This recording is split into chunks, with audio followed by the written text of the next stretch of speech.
Thank you so much for having done something like this, because I think it's an invaluable example of a story that's actually so full of hope. Because I must admit, when I was reading it, I was just like, oh my God, I really hope this ends well. Like, you just don't know how it's going to pan out. And, not to spoil it, but it does.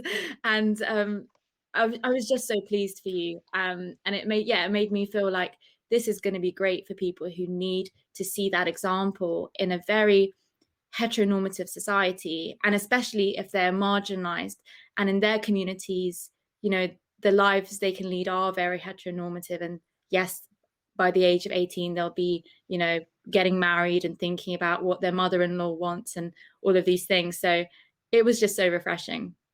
Thank you. I think the other reason why I was keen to put pen to paper was because there is a lot of uh, narrative around what it means to be a Muslim family.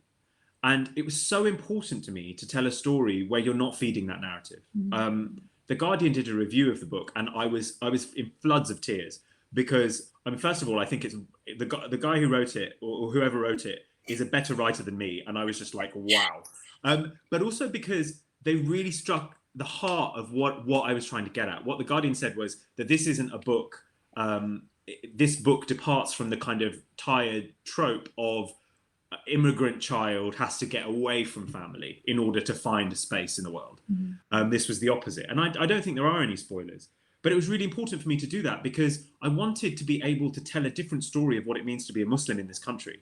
Because all we see are like terrorists and strict parents who, and okay, all right, I do write about strict parents, but I Mm. also write about how awesome they are and the journey they go on.